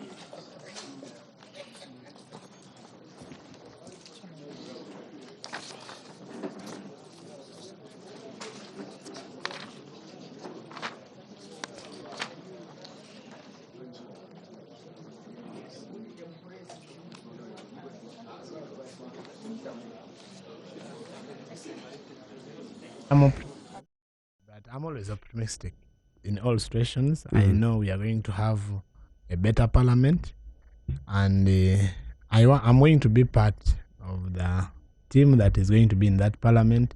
So we are watching to see, and we shall contribute where necessary to make the next Parliament and government better. And I think that is something we are going to do with commitment. But beyond that, there are conversations on how much power, for example, Parliament has in terms of determining its own budget, doing whatever Parliament wants.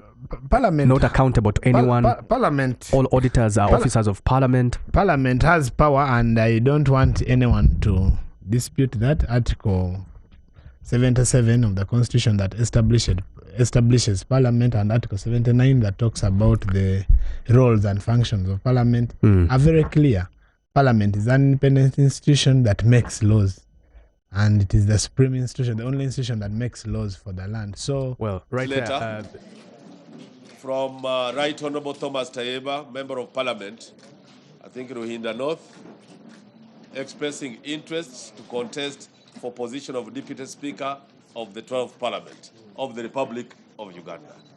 I have given him marching orders, the guidelines, which he must follow religiously. I wish you well in your next step of endeavor. Congratulations for reaching here and wish you the best. Honorable Nyamutoro. Thank you, Waya. Now, let us pass like this so that, okay, let him take a seat and wait. Take a seat and wait. Well, that's the Deputy Speaker and Ruhinda North Member of Parliament, Thomas Taiwa, having already expressed interest for the position of the Deputy Speaker. He has been in the same position the last 5 years, and he is looking forward to retaining the same seat. But just after him expressing interest, then we have West Budama MP Honorable Otto, who is also here to express interest. We hope and assume it is the position of the been happening.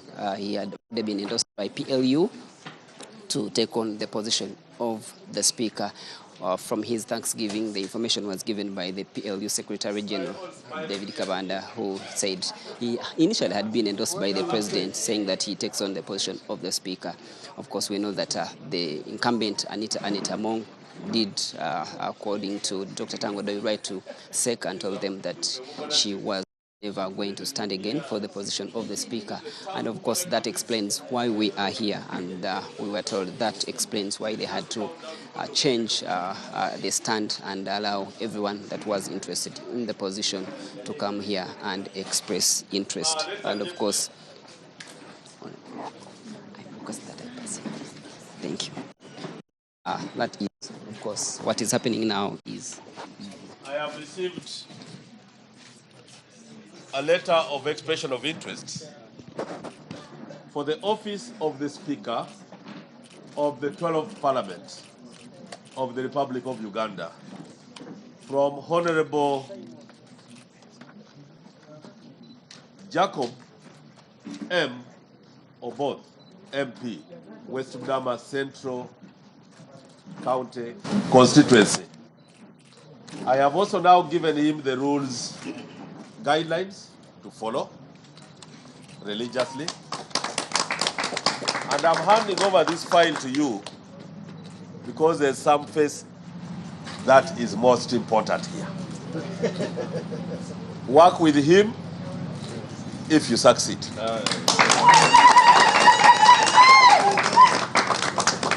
Work for Uganda, and may God bless you.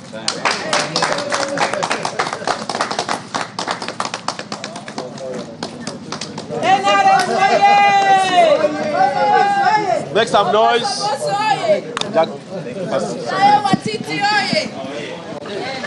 Well, that has been the expression of interest for two members of Parliament, West Budama, Jacob Oboth, and of course Ruhinda North, Thomas Taiwa, who both are coming from the position of the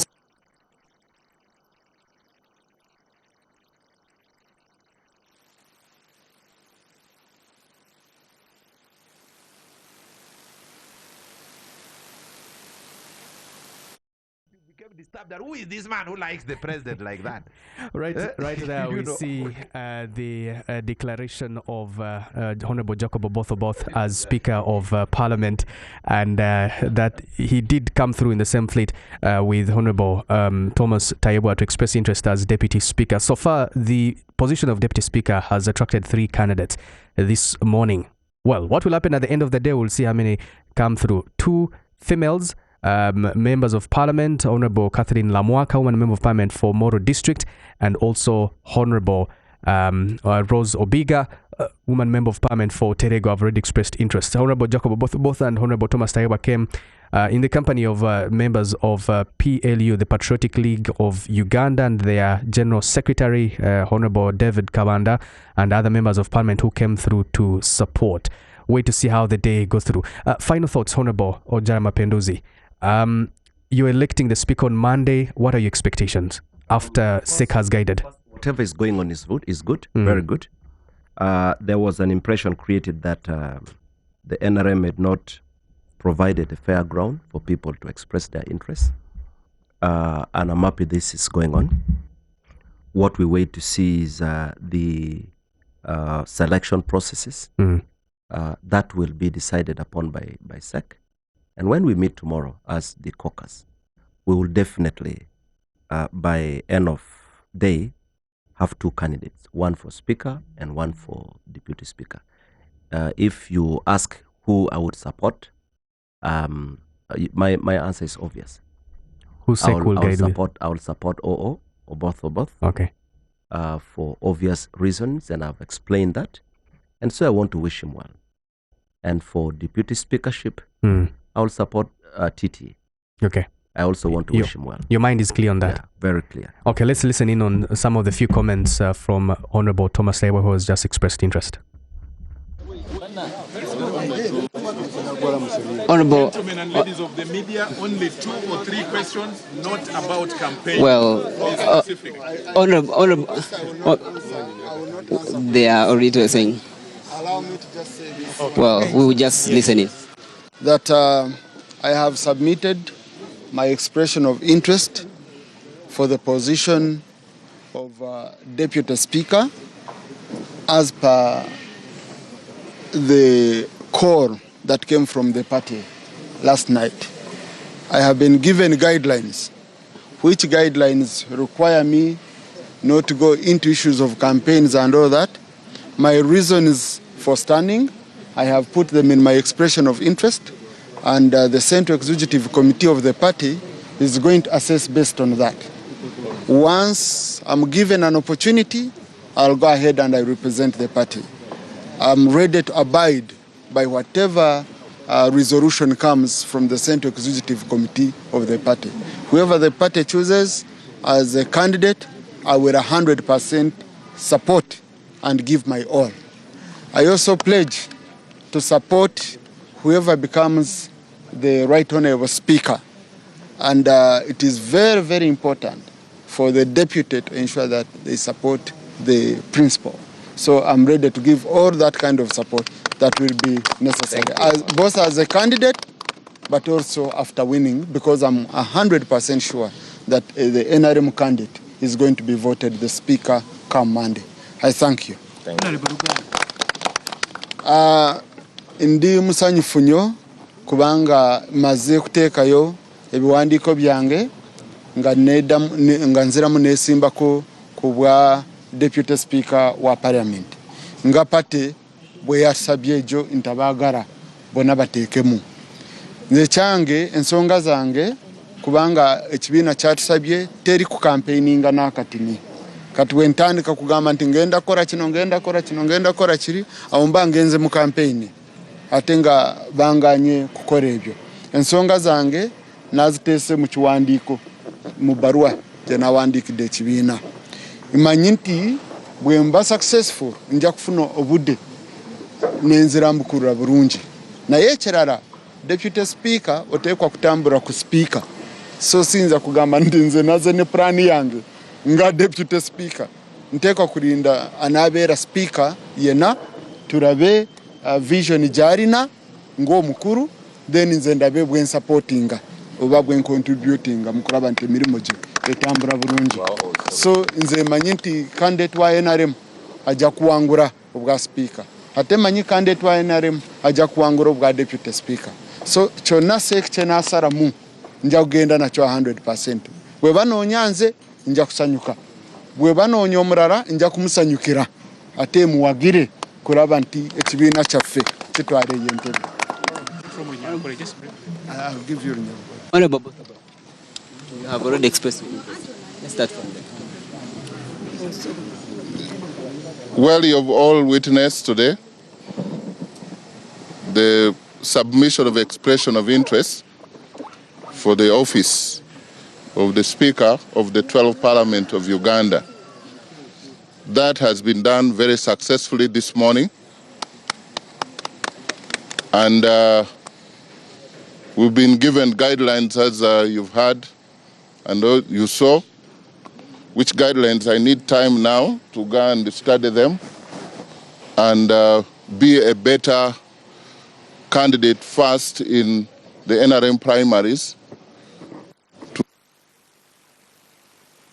NRM to compete for the speakership. So at this point, to pledge anything but patience, actually strategic patience, until the time comes when God will do what is able to do. And I want to thank you for your kind patience. Honorable, I see you came with Honorable Thomas Tayebwa, and PLU already, we know, had already endorsed you, both of you, but I am coming to, we don't stay together, but there was no also order of who should come when. But I asked him for a lift, he refused. They said this guy is full. So we never So, NBS, what for next time. please. Had PLU not endorsed you, were you planning to be here today? Next time, please, NBS. Thank you. It is open to all members of parliament. No, that's enough. Those are some of the questions that both is not responding to, Honorable. Maybe, let's see whether he speaks some. Both. Sometimes I'm deaf. I don't hear certain questions. Honorable, give them a summary in Luganda Yes, of the olwaleero of interest. maze okuteekawo akapapula kange ekisaba basek ne caucus batunulemu nsaba okubeera speaker wa parliament wa Uganda eno ey'ekumi n'ebbiri era mu kuteekako akapapula ako batuwadde guidelines tusobola okugamba bingi kati naye nsaba bannayuganda bonna batusabire tulabe nti process tugimalawo bulungi mwebale kumpuliriza. Well, Canary and the viewers of NBS TV and those that are on Next Radio, that is Honorable Thomas Tayebwa and Jacob Oboth expressing interest here, and they do speak to the media and their Ramson Muhire. Ramson, speak to us. What is the mood like at Chad on the Road? Ramson.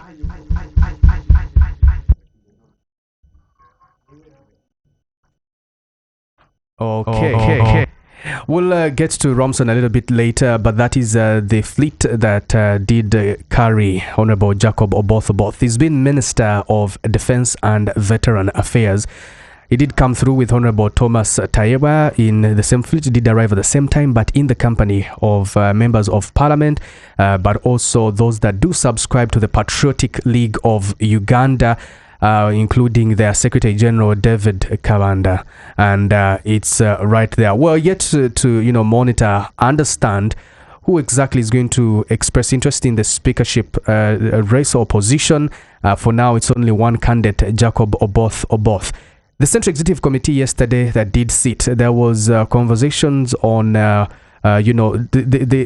loss of interest of the speakership bid by the outgoing speaker Aneta Mong, who of course has been a probe on her that does include corruption and illicit enrichment, money laundering, many others. The Ugandan security agencies are yet to formally inform us what specific charges are are going to be placed on Aneta Mong. But for now, you see that is the fleet that is carrying the Honorable Jacob Oboth fleet that does belong to the Ministry of Defense. You can see Cabinet Minister still maintained his fleet until further deployment. He wants to leave the ministry to go on and become the Speaker of Parliament. He first expressed this interest in leading Parliament at the very start in 2021, even before the loss of the late former Speaker of Parliament, Jacob Oldanya.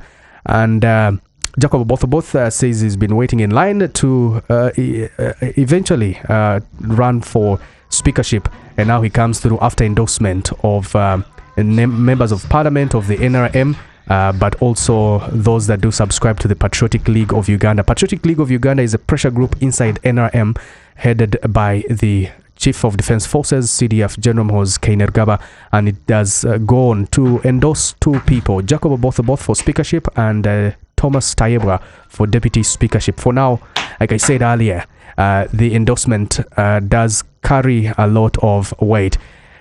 Let's speak to Ramson and understand the mood at Chadondo Road at the NRM Electoral Commission offices. Ramson, speak to us. What is it like there? I can see a number of MPs and ministers. Ramson, speak to us.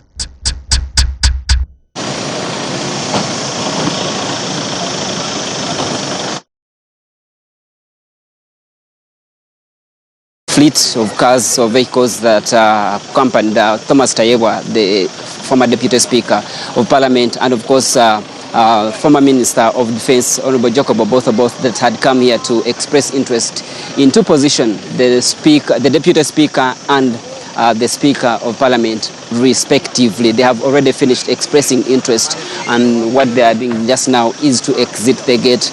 They, of course, on record said that they have been given clear guidelines that bars them from doing the campaigns, and therefore they were not able to speak to us on what specifically they were bringing on table.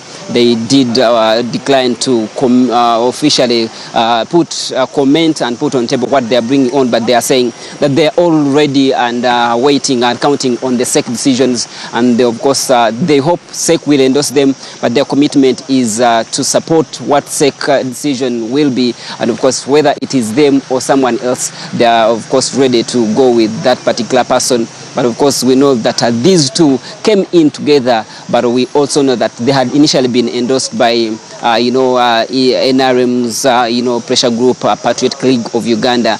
Earlier on, first was Jacob Otto being confirmed as the speaker, then later talks of Thomas Tayebwa being confirmed for the position of the deputy speaker came in. Yesterday, SEC sat and said, we know there are those, that they said those were not party positions, and they had to open the race open and make sure that those that are willing do come in and, of course, take on the various positions that are available. As we speak, of course, the Electoral Commission has moved into open for people that want. As we speak, two women have turned up today. The Terego woman member of Parliament, Rose Obiga, did show up, and she came to express interest in the position of the Deputy Speaker, which of course now bring also Thomas Tayebwa is on. Also we did see Omoro District woman of Member of Parliament, Catherine Lamaka, also come in, of course, to express interest in the position of the Deputy Speaker. So far,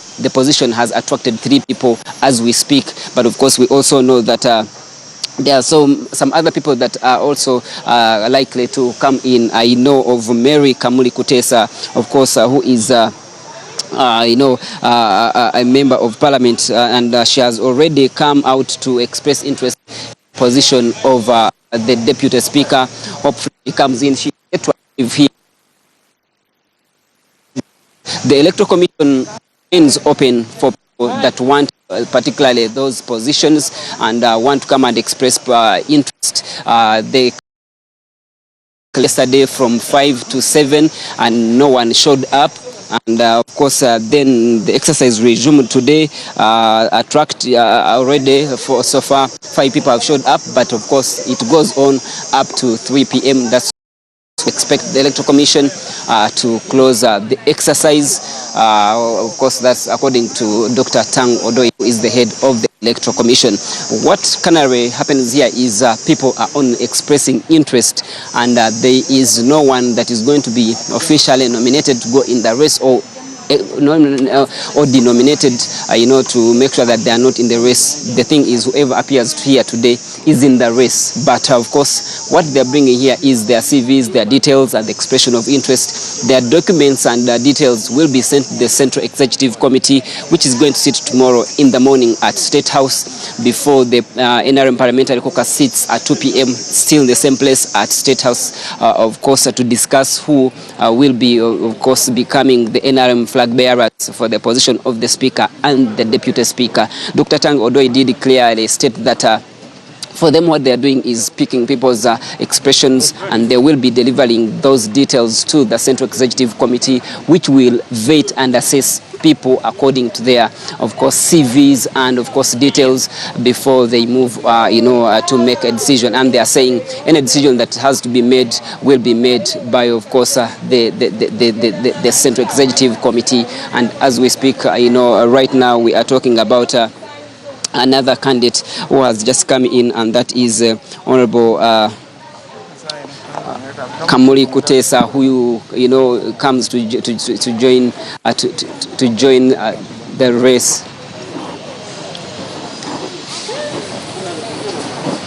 Susan, rather, it is Susan Nakauchi from Rengo, not Kamuli Kutesa, and she has. We understand she is also here for the from Mawokota South. We understand she is here to also express interest for the position of the Deputy Speaker. We, of course, sure we can confirm that after she has finished table 1 and gone to Dr. Tang Odoi's table and table 2.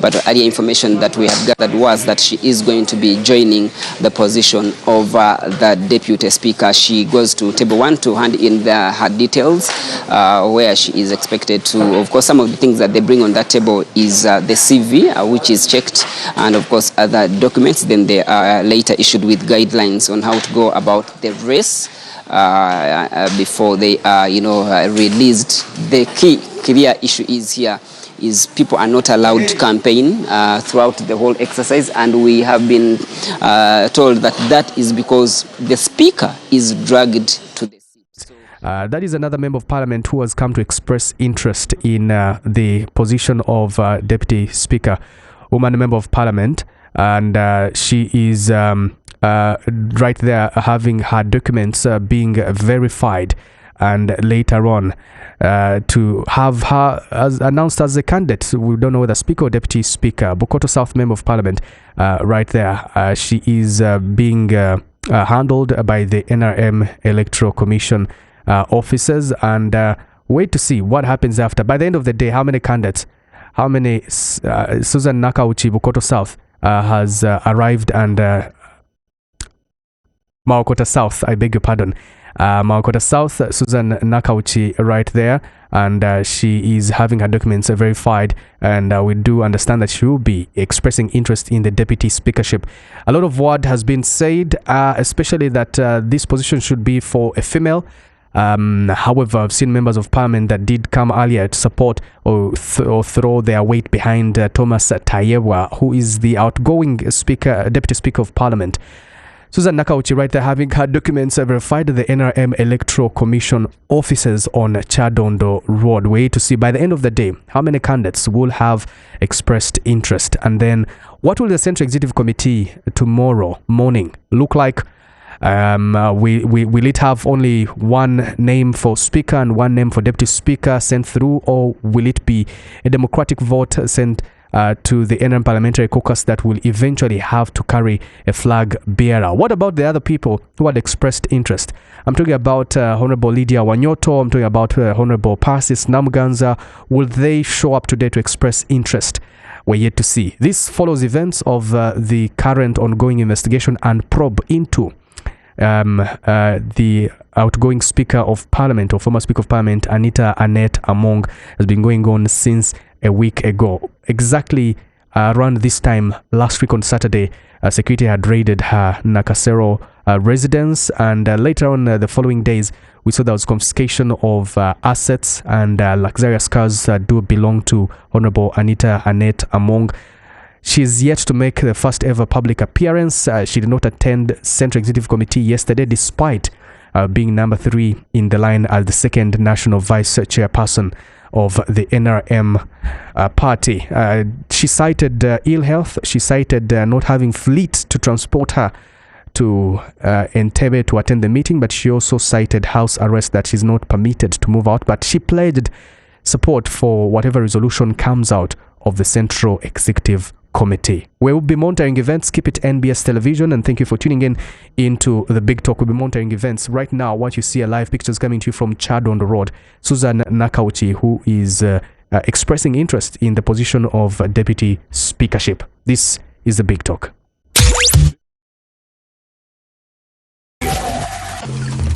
106.1 Next Radio.